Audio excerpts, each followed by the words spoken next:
Mesdames et messieurs, bonsoir et bienvenue à cette émission de On s'en parle. Deux personnes ont accepté de venir témoigner de leur alcoolisme. Si cette émission peut aider une seule personne à se sortir de son problème d'alcoolisme, de toxicomanie, alors tant mieux. Ce n'est pas facile de venir en studio et de raconter son problème. Alors, pour les besoins de la cause, vous allez remarquer que les visages de mes deux invités seront voilés et leurs prénoms sont fictifs. Et vous comprenez très bien le pourquoi je n'ai pas à élaborer sur ce sujet.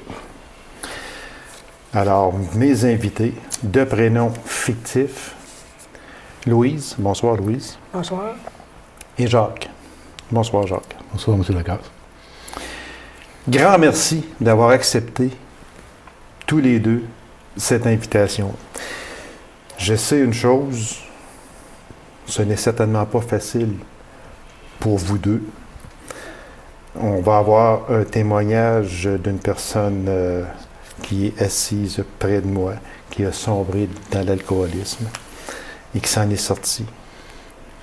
Et Jacques, qui lui est là, va surtout nous parler du mouvement des AA. Mouvement primordial dans une communauté. Moi, je vais commencer, si vous me permettez, avec Louise. Louise, comment on devient alcoolique? Comment on devient alcoolique? Est-ce que c'est votre enfance qui vous a emmené à l'alcoolisme? Je peux dire que oui, c'est la souffrance. La souffrance? Le mal de l'ombre. Le mal intérieur. Vous aviez mal pourquoi? Pas capable de m'exprimer. Pas capable de dire non. Mal de l'être. Toujours souffrant, une souffrance intérieure qui ça s'exprime pas. Ça se dit pas. C'est sûr qu'on va aller en profondeur, un peu, mais quelle sorte de parents aviez-vous? J'avais des parents. Mon père, c'était un workaholic, comme on dit, il travaillait très fort. Ma mère, je ne peux pas faire le partage de ma mère. Ma mère, c'est une mère souffrante aussi. C'est un pattern, hein? C'est un pattern qui se vit de famille en famille. Pour vous, Louise, vous avez commencé à boire vers quel âge? 18 ans. Commencé à 18 ans. Avez-vous touché aux drogues? J'ai pas touché aux drogues. J'ai peut-être essayé, mais j'ai pas touché aux drogues. Mais c'est surtout l'alcool. Vous avez été dans les basseurs, dans le fond du baril, comme on dit. Est-ce que vous êtes rendu jusque-là? Oh mon Dieu, oui. Tu sais, les bas-fonds, on a toutes sortes de bas-fonds. Il y en a que ça va être moins cru que d'autres. Mais quand tu es rendu que tu vas au suicide... Vous avez fait des tentatives de suicide? Mais je voulais pas mourir, je voulais arrêter de souffrir. Oh! Une différence. Oh, oui, il y a une énorme différence, Louise. Vous vouliez arrêter de souffrir, donc vous ne vouliez pas mourir. Ça, je l'ai découvert avec le mouvement. Mais sur le coup, on ne sait pas, là. Jacques, c'est là qu'entre en ligne de compte les alcooliques anonymes. Vous, Jacques, est-ce que vous êtes un ex-alcoolique? Je suis un alcoolique. Je suis sobre grâce au mouvement des alcooliques. J'aime votre réponse. J'ai posé la question volontairement. Ex-alcoolique, mais vous êtes alcoolique. Et les personnes qui font partie des AA, et j'en ai connu intimement, se disent on est toujours alcoolique. On comprend quand on arrive au mouvement. Dans mon cas, quand je suis arrivé au mouvement, j'ai compris que l'alcoolisme, c'était une maladie, que je pouvais arrêter le développement de cette maladie-là, au stade où j'en étais. On qualifie ça comme une maladie, c'est une obsession qui est là, boire. Mais on peut arrêter la progression de ça avec le programme des alcooliques anonymes. Il y a une méthode qui nous est suggérée. Puis il y a la possibilité de dire aujourd'hui, je ne boirai pas. puis de penser qu'on puisse faire notre vie sans alcool. Mais je reste un alcoolique, dans le sens que si je repars aujourd'hui ou demain, je risque de me retrouver au même endroit que j'étais avant d'adhérer ou avant d'embarquer dans le programme de rétablissement des alcooliques anonymes. Je me souviens très bien d'une personne qui me disait, quand une autre personne lui a dit ça ne te tente pas de prendre un coup, est-ce que, si mettons, là, on partirait ensemble avec une caisse de 24, là, est-ce que tu recommencerais à boire? Et la réponse de cette personne-là a été juste une caisse de 24. Ça t'en prendrait bien plus que ça si je recommence à boire. Et je vois votre petit sourire. Je pense que c'est ça. Je pense que c'était... Mais vous êtes alcoolique. Vous avez commencé à boire à quel âge? Bon, à l'âge précis, environ, là. Moi, une douzaine d'années peut-être. Une douzaine d'années. D'avoir goûté à ça, puis d'avoir trouvé que c'était bon et l'effet était plaisant, etc., etc. Puis ça a été une progression au fur et à mesure de ma vie, les années qui se sont...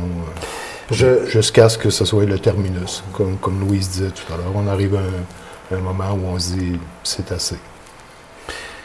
Je vous pose la même question que j'ai posée à Louise. Quelle sorte de parents aviez-vous? Ce serait difficile. Moi, je pense que je viens d'une famille ordinaire, tout simplement. Puis, personnellement, ce que j'ai compris, à partir du moment où j'ai été ça, puis que j'ai progressé avec le mode de vie des alcooliques anonymes, j'ai compris que peu importe de quel milieu je serais venu, parce qu'il faut se comprendre dans l'expérience de monde que l'alcoolisme, c'est par une personne, que ce soit les gens aisés, les gens qui sont moins distinction de race, de religion. Toute classe de société. Exactement. Puis il y a des gens qui ont souffert peut-être de certains problèmes dans leur enfance. Il y en a d'autres qui n'ont pas souffert ces problèmes-là, puis ils vont se retrouver vis-à-vis de l'alcool à égalité. Je pose la question aux deux. Est-ce que vous avez des enfants? Oui. J'en ai 2. Qu'est-ce que vos enfants pensaient de vous? Quand je buvais? Oui. Bon, mon garçon, c'était ma plus conforme. Lui, il m'acceptait là-dedans. Ma fille, non. Donc, il y avait toujours une discorde entre votre fille et vous? Ma fille, non, discorde, non. On s'aimait tellement que... OK. Non, c'est surtout le contraire. Elle venait me voir, elle me disait, elle dit, maman, j'allais tout perdre. Ah, elle vous encourageait à arrêter de boire? Oui. Elle disait, j'allais tout perdre, elle était jeune, là, elle avait 12 ans. Mais elle comprenait, Elle comprenait un peu. Louise, moi, j'aimerais ça que vous me racontiez brièvement, là. Oui. On n'ira pas dans les détails, là. Mais en gros, là, c'est quoi qu'une journée lorsque vous consommiez? Vous étiez là au plus profond du baril, si on peut appeler ça comme ça. C'était quoi pour vous une journée? À partir du matin au soir? Oh mon Dieu, dans mes derniers temps, dans les bas-fonds, là. Oui. Oh mon Dieu, ça me prenait de la boisson. Je n'étais plus capable d'arrêter de boire, puis je n'étais pas capable de vivre sans alcool, puis je n'étais pas capable de vivre avec l'alcool. Moi, le matin, ça me prenait une bière rien pour mon système fonctionne. Puis ça allait jusqu'au... C'était rendu 24 sur 24. Mon système, il en avait besoin, mon brain, il en avait besoin. C'était devenu votre nourriture. Oui. Je travaillais avec ça. Pourquoi on boit? Pourquoi on boit? On va parler pour moi. Oui, moi, là, je parle, mettons, là, pour vous, là. Pour Louise, là. Pourquoi Louise buvait? Moi, premièrement, j'ai jamais bu pour avoir du fun. Pour être social avec mes amis. J'ai pas eu le temps de connaître ça, moi. Moi, c'était aussitôt la première bière que j'ai touchée, ça a fait... j'étais capable de dire non, prendre ma place. J'ai appris à me défendre avec la boisson. Moi, c'était ça. C'était apprendre à vivre mes émotions. Je ne vivais pas mes émotions en fret. J'ai appris à vivre mes émotions, mais avec le mouvement. Pour vous, Jacques? J'ajouterais à ça, je pense que chaque membre a son témoignage personnel pour ça. Répondre à pourquoi je buvais, les gens ne m'ont pas posé énormément la question du temps où je buvais. avec toutes les conséquences négatives de ça. Je pense que c'est une obsession qui s'installe progressivement, comme Louise disait. À un moment donné, on ne peut plus vivre sans. Puis on réalise qu'on a un problème sérieux. Les gens nous le mentionnent, mais on le sait à l'intérieur de nous-mêmes aussi. Pourquoi on continue? Je pense que c'est là qu'on peut le définir. C'est pas nous qu'on le dit, nous on n'est pas professionnels, les membres des Alcooliques Anonymes, mais les médecins parlent d'une maladie obsessive. L'obsession de boire, qu'il n'y a pas de bonne raison ou de mauvaise raison pour boire. Toutes les raisons peuvent nous amener à boire dans les On est content, on boit. On a de la peine, on boit. Socialement, on va dans une rencontre où il y a de la boisson, on boit. Ça veut dire que toute occasion est bonne à boire, pour boire. Raisonnable ou déraisonnable, parce que si on était buveur social, on ferait un peu comme tout le monde. Dans mon cas, moi, j'étais pas un buveur social. J'étais plus, peut-être que je l'ai été à un moment, je l'étais pas, qui faisait que toutes les occasions, la soif est là, elle est présente, c'est une obsession. Comme je vous dis, toutes sortes de situations déraisonnables où on boit. Puis par après, avec les conséquences de ça, il s'installe un malaise, la culpabilité, l'estime de soi. Je ne vais pas rentrer trop dans ces détails-là. Fini que la bouteille reste encore l'alternative pour endormir tout ça. Jacques? Non. Est-ce que, pour vous, ce fut, peut-être une question difficile, est-ce que pour vous, ce fut un bonheur que de ne pas avoir d'enfant? Pour ne pas les faire souffrir? Monsieur Lacasse, pour moi, évidemment, tout. On pense pas, moi, dans mon cas, je pensais pas que je faisais une vie normale là, quand j'arrive au dernier 1000 de ma consommation. Je pensais pas que je faisais une vie normale. Donc, je peux présumer de toutes sortes de regrets que je pourrais avoir ou d'inquiétudes que je pourrais avoir. Mais finalement, aujourd'hui, ces choses-là sont moins importantes pour moi. Je suis sobre, je suis chanceux parce que je suis sobre. Je suis sorti de l'obsession de boire grâce au mouvement des Alcooliques Anonymes. Comment aurait pu être ma vie sans boire? Difficile. Vous ne le saurez jamais. Non, j'essaie d'assumer cette partie-là. On pourrait dire un passé qui a des côtés sombres à ça, mais j'ai pas de difficulté là, avec... Est-ce que vous avez touché aux drogues? Marginalement, c'est pour moi le problème. C'était pas le problème majeur. Le problème majeur était la bouteille.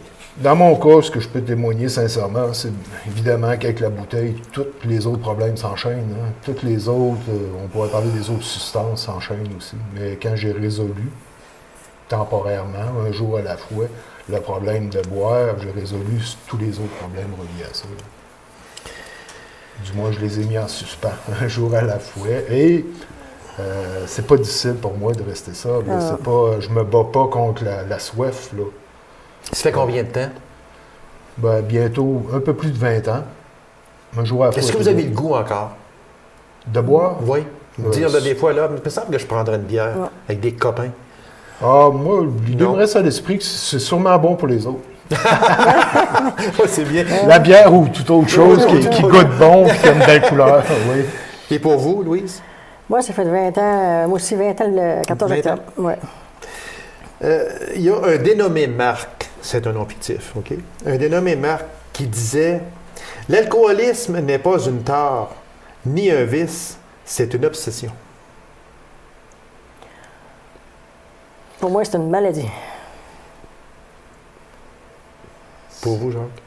De la façon que c'est dit, ce que j'en comprends, c'est que, bon, pour quelqu'un qui regarde ça de l'extérieur, nous, c'est ma vie, Louis témoigne aussi à sa façon de commencer ça. Quelqu'un qui regarde ça de l'extérieur, quelqu'un qui va avoir une consommation excessive, qui n'est plus un buveur social, qui est devenu, on va dire, entre guillemets, un alcoolique. Oui. C'est à lui de le définir. C'est que ça va être souvent perçu comme une faiblesse de caractère, ça va être perçu comme quelqu'un qui est irresponsable vis-à-vis de son entourage, quelqu'un qui va mal réagir dans certaines situations excessives, etc. Mais en réalité, je pense que j'interprète, là, c'est pas une tasse.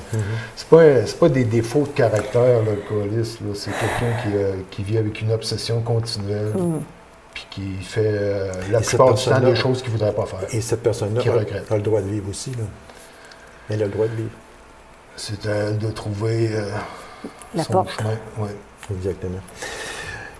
Un exemple que je donne, Un gros fumeur, le matin en se levant, va avoir besoin de s'allumer une cigarette. Ça va être à peu près le premier geste qu'il va faire. Louise en a parlé. Elle, le matin, en se levant, c'était une bière. Pour se donner du courage. C'est un peu ça. Pour fonctionner. Pour fonctionner. Sans ça, vous n'auriez pas été capable de fonctionner ou ça aurait été très difficile de fonctionner. Ça aurait été très difficile, oui, parce que c'est toujours...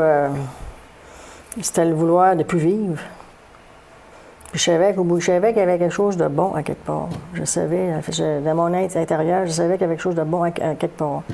Mais je savais pas. Comme vous disiez tantôt, vous vouliez arrêter de souffrir, mais vous ne vouliez pas mourir. Donc, entre les deux, il y avait un chemin que vous avez cherché et que vous avez trouvé. Oui.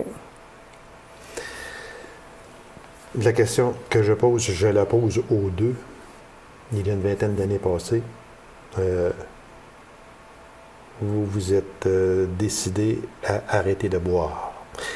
Qu'est-ce qui vous a décidé à arrêter de boire? On ne se lève pas un bon matin. Moi, je ne sais pas, là, je suis un buveur social. Je n'ai pas besoin d'une bière à tous les jours. Là, mais ça on ne se lève pas un bon matin en disant « j'arrête aujourd'hui ». Ou bien non, est-ce que c'est ça? Ou bien non, si c'est de longue haleine. Il faut que j'arrête. Madame Louise disait tantôt qu'elle elle avait un chemin. Elle cherchait un chemin entre la mort et la souffrance. Elle l'a trouvé avec les AA, ce chemin-là. Mais qu'est-ce qui a fait qu'un bon matin, vous avez décidé, et je pose la question aux deux, d'arrêter de boire? Moi, c'est un soir, c'est sur mon travail. Je ne cacherai pas, je suis honnête avec ça aujourd'hui. Puis ils disent bien, hein, mon aide supérieur, il met des personnes sur ton chemin, hein, quand c'est le temps. Puis c'est un de mes patrons qui m'est arrivé, puis qui m'a dit, je n'engagerai pas personne qui boit sur le travail. Fait qu'il m'a emmené sur ma mère. Ma soeur était là, puis elle a dit, veux-tu avoir de l'aide? Fait qu'il a appelé l'alcoolique anonyme par le téléphone. Puis c'est là qu'ils m'ont dit, ils ont dit, un meeting, il y a une réunion mardi soir à une telle place, à Norando. Fait que c'est drôle, c'est de partir de ce soir-là. Ma première réunion, c'était le mardi soir. J'ai été à cette réunion-là, puis quand j'ai ouvert la porte, là... Vous vous êtes senti chez vous? Ah, mon Dieu, il y avait plein de monde. Il y avait un bon gros tour de... peut-être 30-35 personnes, là. Mais moi, c'est l'image que j'ai eue, qu'il y avait sur le mur en rentrant. Donne-toi une chance, il y a de l'espoir. Oh boy. Puis ils m'ont dit, assis-toi puis écoute. Puis c'est ça que j'ai fait. Vous avez écouté parce que votre cœur le disait que c'était assez. Ah oui, je faisais longtemps que je cherchais une porte de sortie. Mais... Vous, Jacques, c'était arrivé comment? Bien, peut-être pour enchaîner de la façon que Louise le disait. Il y a une petite chose en partant, M. Lecoq, je voudrais dire. C'est moins la quantité qu'on boit. Le verre du matin, en effet, c'est une façon peut-être de définir notre besoin, notre obsession de boire. Mais il y a des gens il y a toutes sortes de buveurs qui considèrent à un moment donné que pour eux autres, ils en ont assez. Le bas fond, comme disait Louise, c'est à différents niveaux. Je reviens à moi, c'est un peu la même chose aussi. Ça s'est passé un matin. Mais ça s'était passé plusieurs matins avant, que je me disais, faut que j'arrête ça. Je suis au bout de mon rouleau, il faut que j'arrête ça. Donc, c'est un enchaînement, moi, sur des années où... des essais, des échecs, parce qu'on essaie toutes sortes de choses. Moi, je peux dire aujourd'hui à une personne qui est nouvelle ou qui adhère au mouvement des alcooliques anonymes, parce qu'on se côtoie et on partage notre expérience, notre force, l'espoir qu'on a aussi de rester sobre. Dans mon cas, moi, j'avais déjà tout essayé pour arrêter de boire. Fait que, pour les gens de l'extérieur, on revient un peu aussi à la perception que les gens de l'extérieur peuvent avoir. C'était des promesses en l'air, encore des promesses. Mais quand tu vis ça toi-même à l'intérieur de toi, vous avez la culpabilité, ou ça fait partie aussi de la souffrance, qui est de dire chaque essai est un essai raté. Pourquoi? C'est la question aussi. Qu'est-ce qui ne va pas dans moi? Comme ça, je ne suis pas capable de corriger ça parce que quand tu es pris avec cette obsession-là, tu regardes les gens autour, tu as l'impression d'être seul, profondément seul avec ton problème. Surtout On dirait si qu'il des y a essais... juste toi qui as ce problème-là. Oui, puis quand tu vois aussi les essais que tu fais pour t'en sortir, puis que ça marche pas. Donc, je reviens un peu, moi aussi, un matin, mon Dieu, c'est quelque chose quelque part qui peut marcher, puis les choses arrivent à point, peut-être. C'est une des raisons pour lesquelles on est ici aujourd'hui aussi. C'est que pour moi, j'ignorais l'existence d'Alcooliques Anonymes. J'ignorais le programme, la méthode qui est proposée par Alcooliques Anonymes, qui peut marcher. Bon, toutes sortes de choses peuvent marcher peut-être, mais pour moi, tout avait échoué. Je suis arrivé aux Alcooliques Anonymes, la même chose que lui, c'était marqué « Donne-toi une chance, il y a un espoir, bois pas aujourd'hui ». Puis on te propose quelque chose de simple qui risque de marcher. On te propose quelque chose de simple qui risque de marcher. As-tu envie de l'essayer? Garde l'esprit ouvert. As-tu envie de l'essayer? C'est ce que j'ai fait. Mais c'était la bouée de sauvetage. J'ai pas. S'il y avait eu plein d'obstacles à franchir rendus aux Alcooliques Anonymes, peut-être qu'on ne se parlerait pas aujourd'hui. Mais... C'est ça que je veux nommer. Donc, ouais. Justement, est-ce qu'on peut dire, vous, Jacques, et vous, Louise, que les Alcooliques Anonymes vous ont sauvé la vie? Oui. Puis est-ce que ça fait 20 ans ou environ, est-ce que si vous n'auriez pas joint le groupe des Alcooliques Anonymes, on se parlerait aujourd'hui? Moi, personnellement, non. Moi, Vous êtes sûr de ça? Là? Non, je serais mort, vous étiez rendu au fond du baril, c'était le chemin, là, comme on dit. Il y avait 3 chemins, puis vous cherchiez celui du milieu. Oui. C'est pour ça que j'ai arrivé à temps dans le mouvement. Moi, je serais mort, puis mes enfants, peut-être, qui seraient plus là aujourd'hui. Vos enfants sont ici encore aujourd'hui? Oh mon Dieu, oui, c'était... Aujourd'hui, je peux vous dire, on a le meilleur lien d'amitié que je ne peux pas avoir aujourd'hui. C'est ma fille qui m'a remis mon jeton de 20 ans. Oh, ça devait être émotif. C'est vraiment émotif. Et je sais de quoi vous parlez. Parce que moi, j'ai accompagné déjà une personne très près de moi. Et puis, j'ai assisté à des gâteaux d'anniversaire. J'ai assisté à des remises. J'ai assisté à des témoignages. Parce qu'il y a des choses qu'on peut assister, nous autres. Vous savez, vous en faites partie. Moi, je n'étais pas dans les Alcooliques Anonymes, mais j'étais avec une personne qui m'avait invité à aller voir son gâteau d'1 an, de 2 ans, etc. Et il y avait des témoignages aussi à ce moment-là. Puis j'ai vraiment été... C'est parce qu'on ne peut pas s'imaginer, des fois, on voit des visages là, qu'on se dit, aïe aïe, qu'on ne pense pas voir. C'est très touchant et je sais très bien ce que vous dites. Vous, est-ce que vous seriez vivant encore aujourd'hui si n'eût été des AA? Moi, je savoure la journée d'aujourd'hui. Ouais. Étant ça, j'ai acquis, j'ai trouvé une liberté, la liberté de boire ou de ne plus boire. Okay. C'est la chance que j'ai eue de rencontrer Alcooliques Anonymes. Je pourrais dire oui, je dois ma vie à Alcooliques Anonymes. On parle du temps qui est fait dans la sobriété, mais je l'ai vécu la première journée, la deuxième journée, la troisième journée, les premières semaines. Donc, c'est un an. Dans les années. Oui. Oui, je peux dire qu'il m'a sauvé la vie parce qu'il n'y avait plus d'alternative à vivre avec ce problème-là. Par après, Est-ce que, peut-être bizarre comme question, mais je vous la pose pareil, est-ce que arrêter de boire est comme arrêter de fumer? Moi, j'ai été un fumeur, puis j'ai arrêté de fumer plusieurs fois. Mais parce que je dérangeais mes enfants, c'était pas bon pour mes enfants, c'était pas bon pour... je dérangeais du monde, etc. Et j'ai toujours recommencé à fumer. Jusqu'au jour où j'ai arrêté pour moi.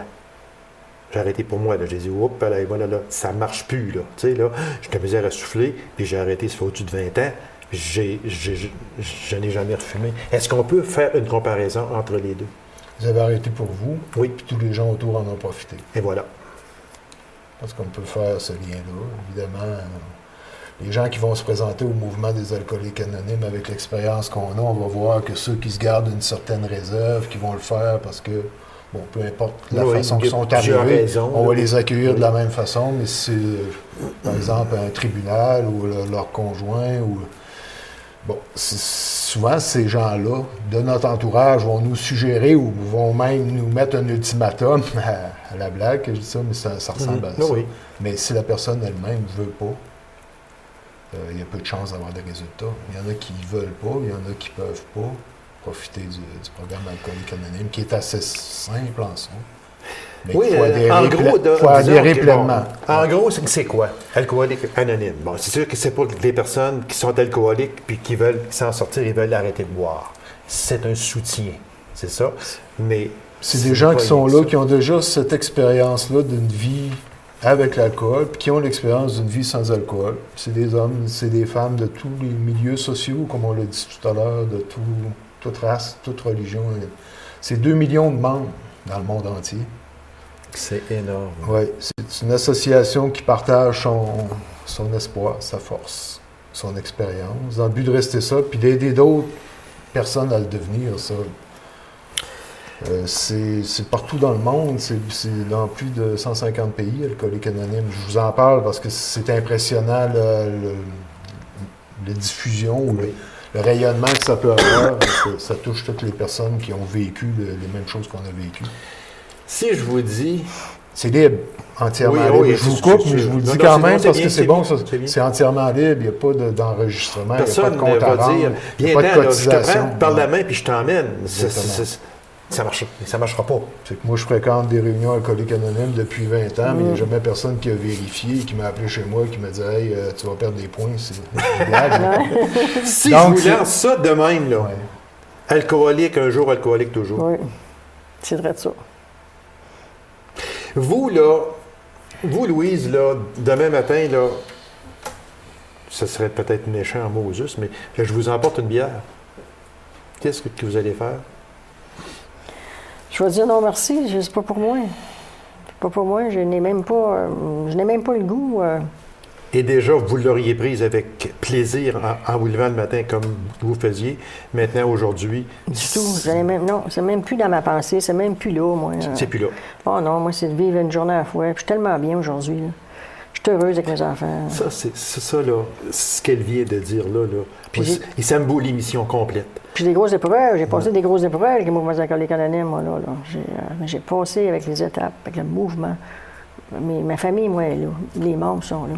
J'ai besoin de quelque chose aujourd'hui, je n'irai pas au dépanneur, là. Je vais appeler un homme. Je vais appeler ma marraine, mon parrain.